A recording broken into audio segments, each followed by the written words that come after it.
Good morning.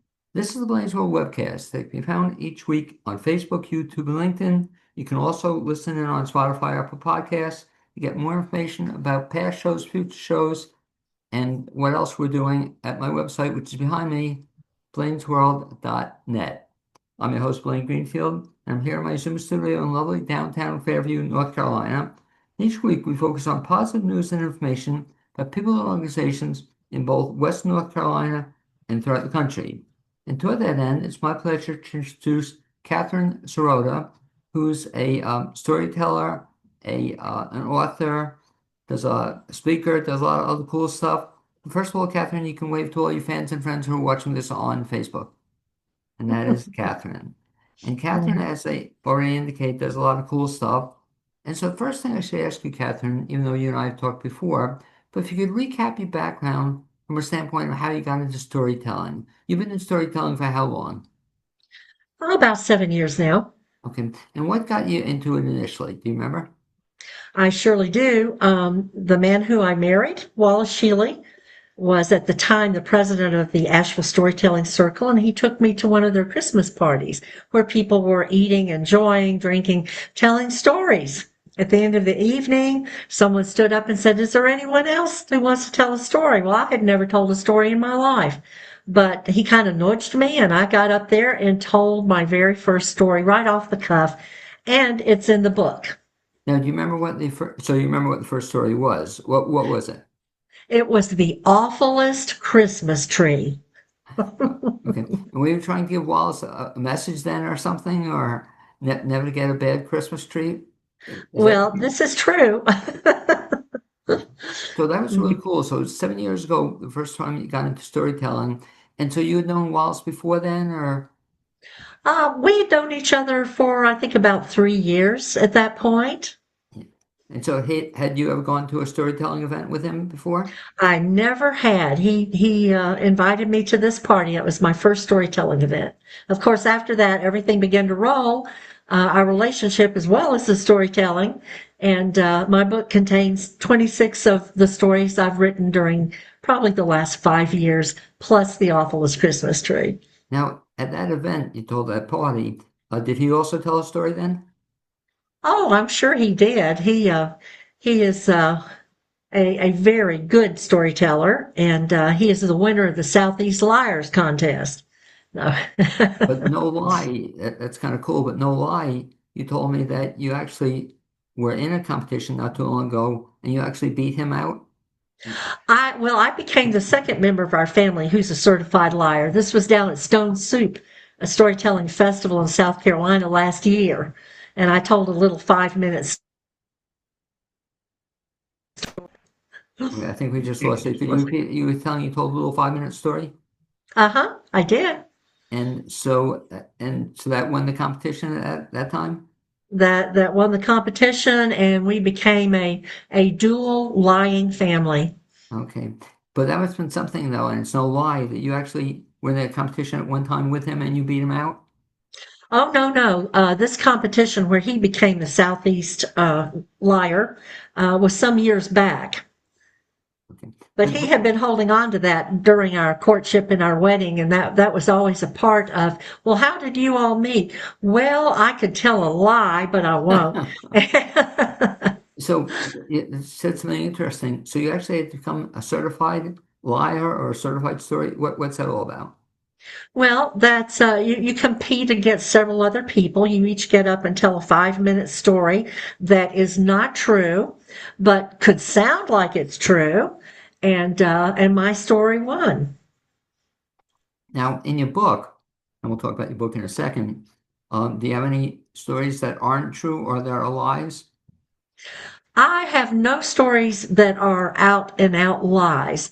All of them have the beginning of truth, or as we like to say, it was true when I started telling this story. But the mark of a good storyteller is that they're able to embellish the truth. So that's what I say. I'm an embellisher. Well, here's the question though. If I hear you telling a story, and we'll have you do one in a little bit, how do I know if it's the truth or not the truth? Well, you really don't. If I'm skillful, you will not know if it is the truth or not the truth. So you got into storytelling then a bunch of years, and what kind of the bug just bit you at that point in time? I'm sorry? The bug just you got into Oh, it. the bug bit me? Yes, I think it did. I'm a very voracious reader, especially in history. And one of the things I like to do with my stories is start with a historical event or a historical time in a particular culture, a particular country, and I research it very carefully to make sure the background and everything I cite in the story of a historical nature is correct. And then I build the story around that with characters and plot and all of that. Now that's interesting. Is that something all storytellers do? Before they tell a story, they try to read about it? Well, there are many different types of stories. Some tellers specialize in folk tales. Some specialize in fairy tales. Probably the newest thing for storytellers to do is called personal narrative, and that's when we talk about our own lives. Um, historical narratives also, those are the main categories of stories that people specialize in. Um, I kind of like the Jack tales of this area of Appalachia. If you know Jack and the Beanstalk, then you know Jack. And Jack came over with the earliest settlers from Ireland, Scotland, Wales, and England, and he stayed. He settled right here, and we have been telling his stories ever since. So there are stories, but there are variations of a story, or there are several. Jack, there are several. There's several different plots that Jack gets into, and I admired Jack so much that a couple of years ago I decided I would try writing my own Jack tale. So, Jack Out a While in the World is one of the stories in my book.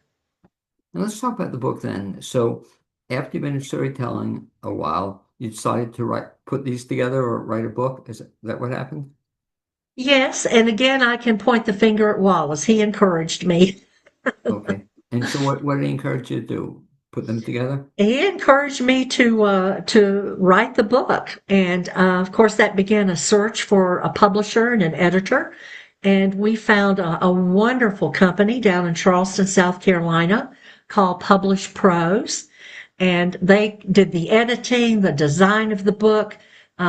We together, Publish Prose and I, looked at the work of several illustrators for the book and chose one that I really appreciate her work, and we put the book together. So that's very exciting. Now you have, I think, in front of you a copy of the book. Could you hold it up? I just happen to have one, and here it is. They have a beautiful cover. I love it. The Appalachian an Appalachian Life.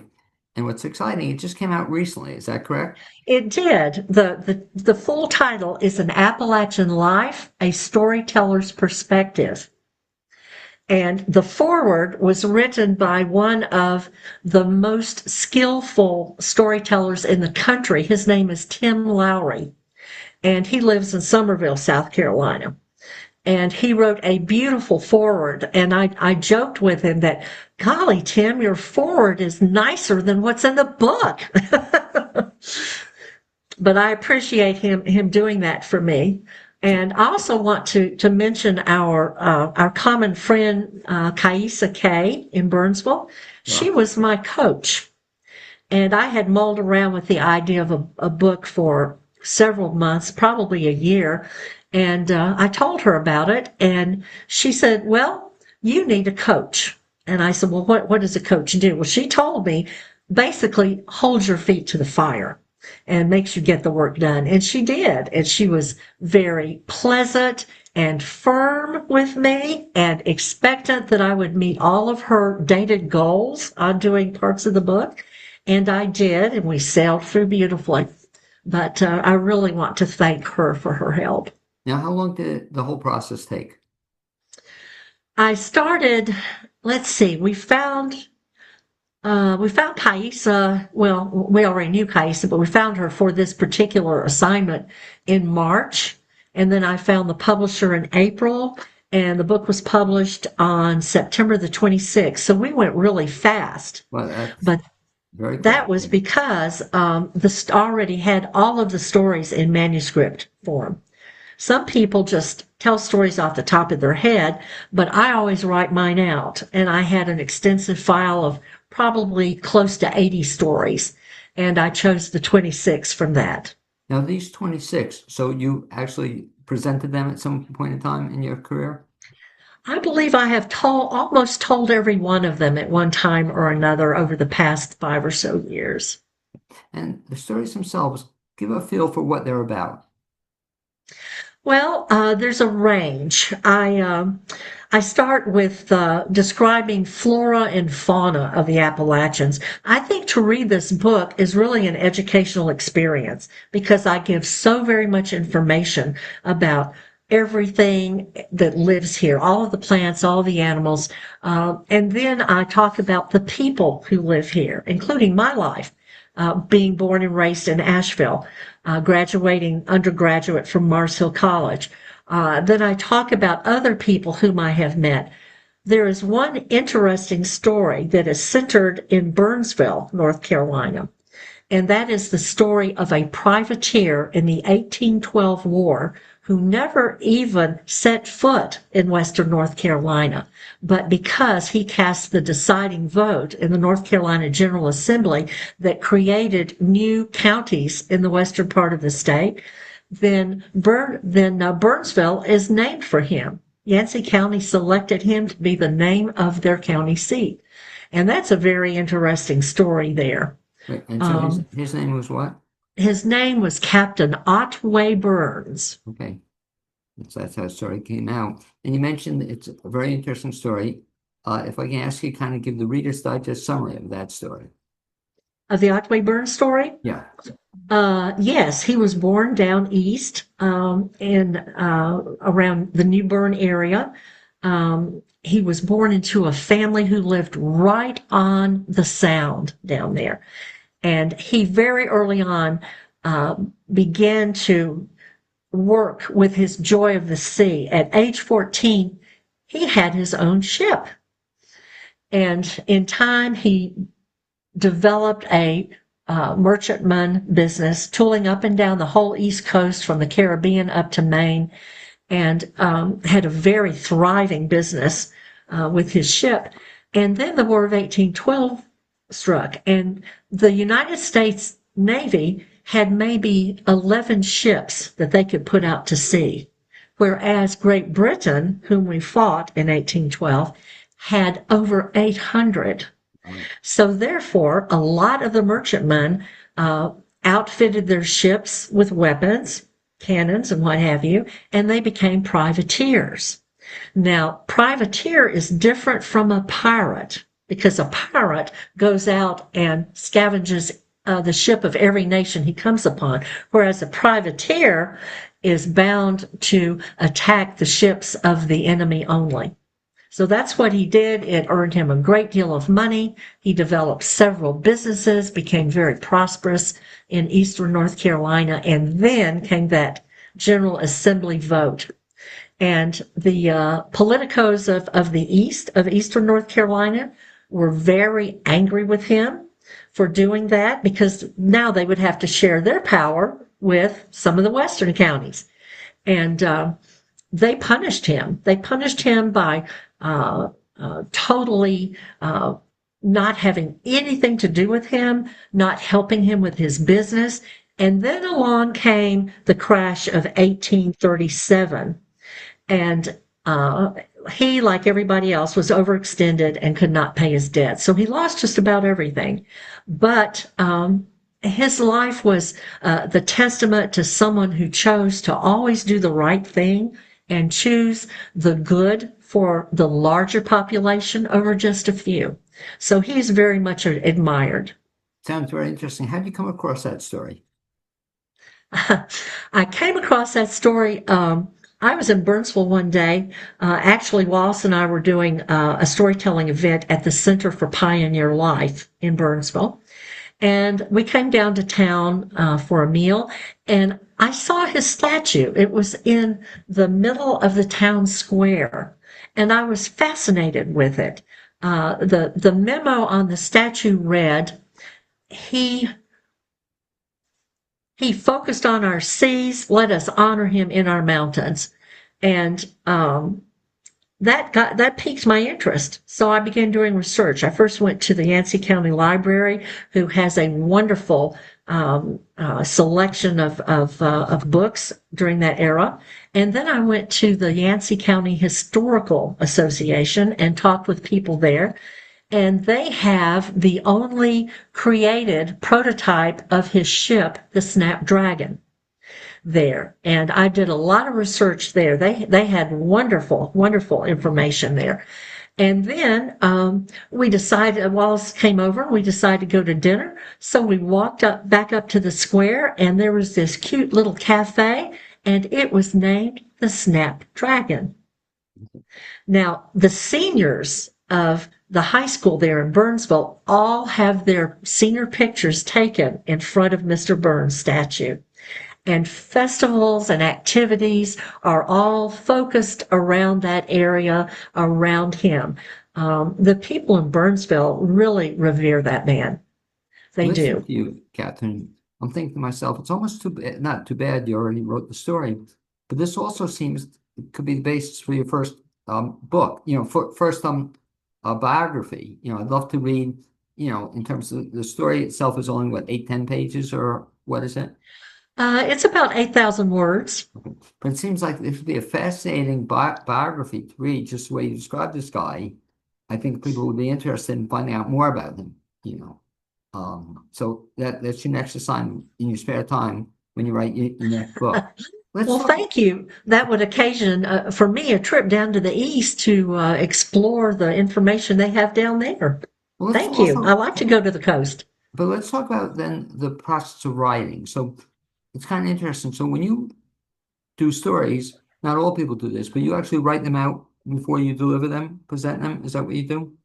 My process is like this. For several days, I mull it over. I think about it. I call it percolating in my brain. And then one morning, I get up early and I come in here to the office and I sit down and open the computer and I just write the story right then and there. Takes me about an hour and a half to write the story. And that's my process. It's not, I don't belabor the process. I don't have writer's cramp. I don't experience any of those problems. I just sit down and do it. I don't know how that process actually works out in my brain, but that's the best way I can describe it. So then after you finish the story, then it becomes, talk about how it becomes then something you wrote down to something you actually deliver or present. What do you then do? How does it go from writing to talking? Right. I look at the story, I read it over, I develop.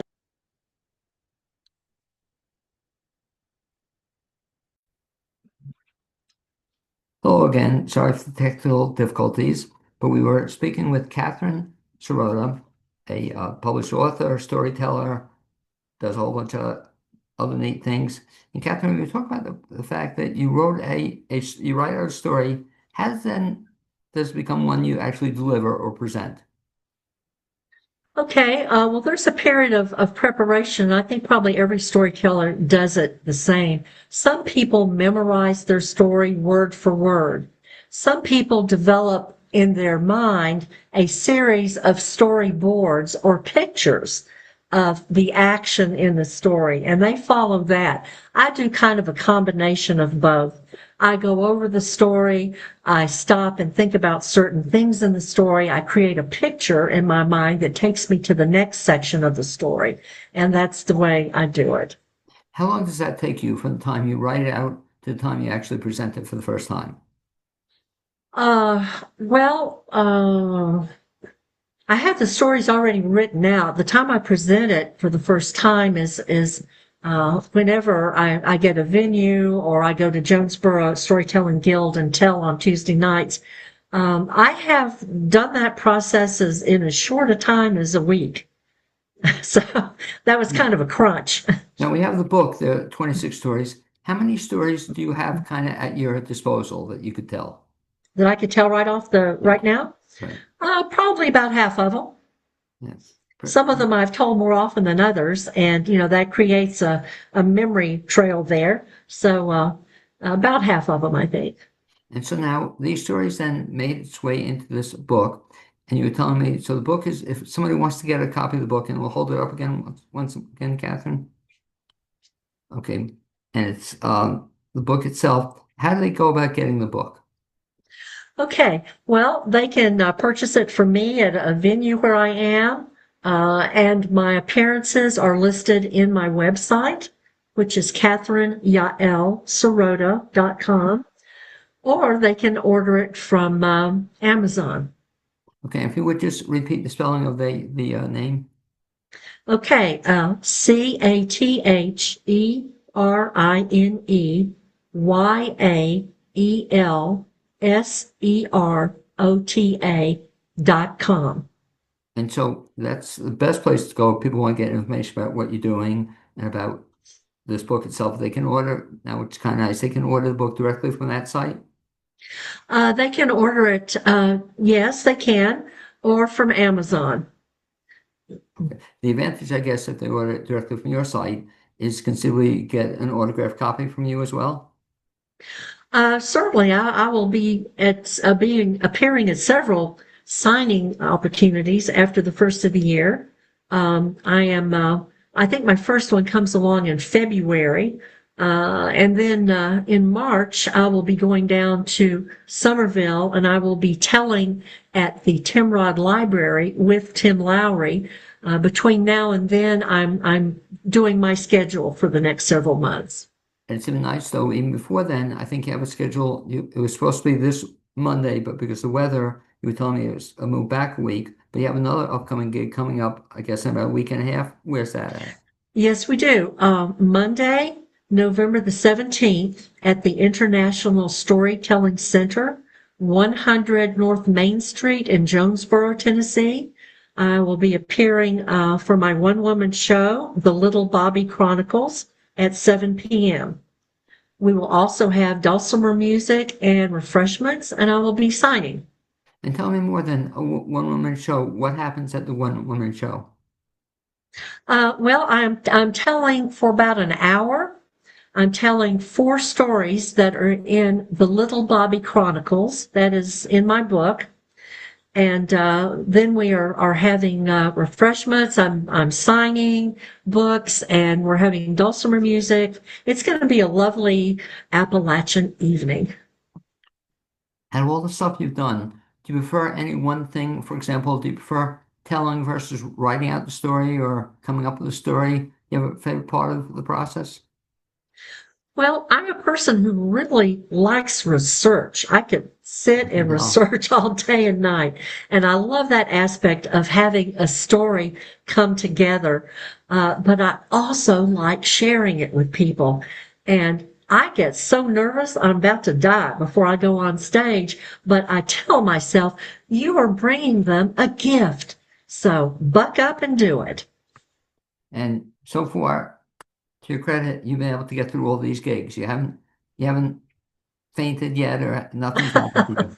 No, I haven't. It's really funny when I open my mouth to tell, everything just falls into place. And I'm so glad to be up on the stage. And I'm just loving all the people out in the audience and having their response come back to me. And that's a process I really enjoy. Now, talk about something else that just happened to you, which is very exciting. That your book was recently featured on Amazon. I think it was just last week. And talk about that and what happened as a result. Well, we had a blitz on Sunday night. And that was, let's see, Sunday night the 2nd. And for 1 hour, people went on Amazon and bought my book. And if you are the person in your category, which is for me, United States Southern Stories, that was my category. If you get the most sales during that 1 hour, then you become an Amazon bestseller. And they send you a nifty little sticker to put on your books. And of course, they give you a lot more publicity on Amazon. Wallace was crunching the numbers, and I don't know if I went bestseller, but I did go #1 seller for several hours. So that was a really good thing in Okay, my category. pretty cool. So not only did they have to buy the book, but they had to buy the book within that specific hour. And that's, very cool that you were able to get number one, at least, for that particular I time. was very appreciative to all of my friends to do it. We compiled a large email list and sent out emails to people telling them about the book and my website and all such and such and about the Blitz. And it seems to have brought good fruit. And don't forget, you were also featured in Blaine's World, my blog. So that that that I must, am. that must have done it, Catherine. We told people to tune in that particular day. So a lot of good stuff is happening. The book was launched. You're going to be speaking on the 17th. Also, you're working on some stuff in the for next year. What else are you working on too? Can you share anything else you mentioned off the air? You have That another I'm project? working on. Yeah. Well, my publisher would like for me to do volume 2 of the Appalachian stories. It had a good turnout, and it's going to continue to sell from time to come. And he wants me to do another one. But I'm kind of fixated on doing a book that I have named The Three Continents. And that is the story about a family who originated in Europe, moved to the United States, and then wound up in Israel. And that is going to take a great deal of research because it is based on my family. And all of that was lost. All of the information about who they were, where they lived, how they lived was lost in 1939 at the beginning of the Holocaust. So I am going to Israel in the spring, probably March to April, because I want to see the wildflowers too there. And I'm going to be doing research at Yad Vashem because they have the largest collection of genealogical records for Jewish people in the world. And if they can't help me find out who my relatives were, then I'll just have to use my imagination. But in the time being, I'm working on research on shtetl life because that would have been their origin. Now, have you written any story? Have not written that. Have you told any stories on that update? I have. I already have a basis for this book. I have 3 stories that point to this time of people's lives. And And now they're not, none of them are in this book because I was saving them to do for the 3 continents. the next But I one. have told those stories. And if I can put you on the spot just a little bit, Catherine, you and I talked about the fact that we don't have time to necessarily hear a whole story, but give people who are watching this a feel for one of your stories and kind of introduce it and just read a little bit from it. Okay. I think I will choose a story that is called Duck. Now, the predecessor story to Duck was Biscuit. And as you might imagine, they were stories of my learning to cook long ago when I was married to my first husband. And the biscuits, that was a disaster, and the duck was a worse disaster. And to introduce duck, I will say that my first husband and I very much enjoyed crispy duck with brown gravy and pancakes. And there was a restaurant in Asheville that we would travel to from our home in Haywood County to eat duck, usually every Friday night. That's how much we loved it. So I had decided that I should learn how to make it for him because I was tired of driving 40 miles to Asheville. And my husband asked me to remember when I tried to make him biscuits and said, I really enjoy duck. I don't mind driving to Asheville. I want to have a happy memory of duck. So I didn't listen. We went home from that meal and I had asked the server how to make it, and he tried to shut me down by saying, oh, very complicated process. Cook makes it. I don't know exactly. You don't want to try it. But that just made me want more to try it. So I went home and bought a duck. It was a frozen duck, so I had to thaw it in hot water for a while. The server had told me that the process was about a 5-day process to get it perfect, and I only had a few hours, so I had to take some shortcuts. Now, the first step was steeping it in water and spices, 5 spices. I didn't have the 5 spices, so I came up with my own spice mixture, which was revolting to say the least. So I steeped it and put in soy sauce, and then the second step was drying the duck. And he said in the kitchen, the server said that they hung it up. Well, he wasn't specific, so I took a coat hanger and kind of deconstructed it and hung the duck up on the front porch to dry.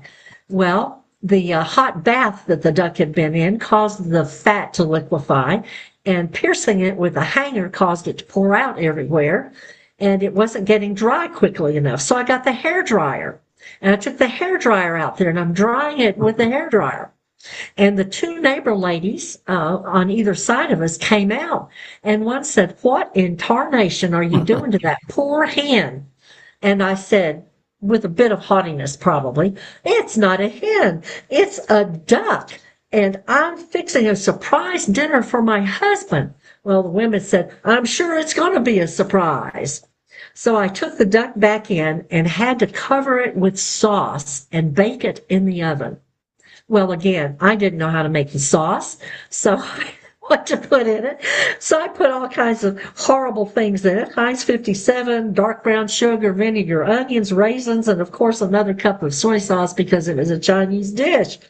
Well, I baked it, and it didn't seem to have progressed any. So I turned on the broiler, and the sauce began to bubble and pop, and then it ignited because more fat was pouring into the pan. Well, the clock told me that Bob would be home soon, and there was yet the final step. And I hadn't even made the pancakes. So I took the duck out of the oven. It was supposed to be smoked and the skin crisped. Well, by the time I'd done all that to the poor thing, the skin was just mainly gone. But following directions, I went out on the porch, and you may remember the little kibachi grills we used to have, little Sure. tiny little things, and sitting on two bricks, and I fired that up and I smoked that duck liberally. It just blackened more and smelled like the starter fluid because I'd not had time to let the coals die down. I was lifting it from the grill and looking at it, wondering how I had gotten so far away from the delicious brown duck in the restaurant when Bob drove up. He saw me holding it on a fork, and he knew immediately what I had done. He sat down on the front steps, put his head between his knees, and started to howl. And this invited the neighbor ladies back out. They came over. They looked from me to the duck to Bob, and they started up all over again. Well, I had had enough of ridicule from everybody. So I turned to go in the house. The duck slipped off the fork, bounced down the steps by Bob, and it flew through the air, airborne, landed at the mailbox. One of the ladies choked out, "Airmail!" and threw her apron over her head, and I went in the house. Biscuits and duck, never again. Now, I will say that to this day, I have never attempted duck I was just again. going to ask you that. No, that was it. No, that was it. That was it. I love. But Yeah. my husband says I make really good biscuits now. Have you so that story? Have you so you've cooked other stuff then since then, right? Oh, yeah. Okay. Well, no. The question I have to ask you though, you haven't cooked duck. Have you eaten duck since? Oh, every time I get a chance. I still love that dish. Okay. Great story. I can just see you telling that. I loved how you told the story. And Catherine, to wrap up here, let me just recap a little bit. So, best bet, first of all, folks want to hear you or meet you or see you tell a story, buy your book directly. It's going to be on the 17th. Repeat when and where that is. Okay, on the 17th, I'm doing a one-woman show of the Little Bobby Chronicles, 4 stories from the book. I will be appearing at the International Storytelling Center on Main Street in Jonesboro, Tennessee at 7 p.m. And people can come and listen. There's no admission if you purchase the book, and I'll be happy to sign it for you. And I'm really looking forward to this because this is my first solo program that I've ever done. I've always told at events or festivals with other tellers, but this is my first solo program, and I'm really excited about it. Should be. And in addition, if folks want to either find out more about the book or what else you're doing, you mentioned also other way to reach you is through your website. And if you repeat that again, please. Yes, Catherine Yael Serota and that is spelled CATHERENYAELSEROTA.com. Okay, well, anyway, check out Catherine at the website. You can find out more about the book, our upcoming schedule. I'd like to thank you for being my guest on this edition of the Blainsville webcast. I'd also like to thank my producer, Cappy Setti. And one of these days, Catherine, we'll bump into each other again. That would be great. Thanks. I think that would be wonderful. Thank you so much, and bye.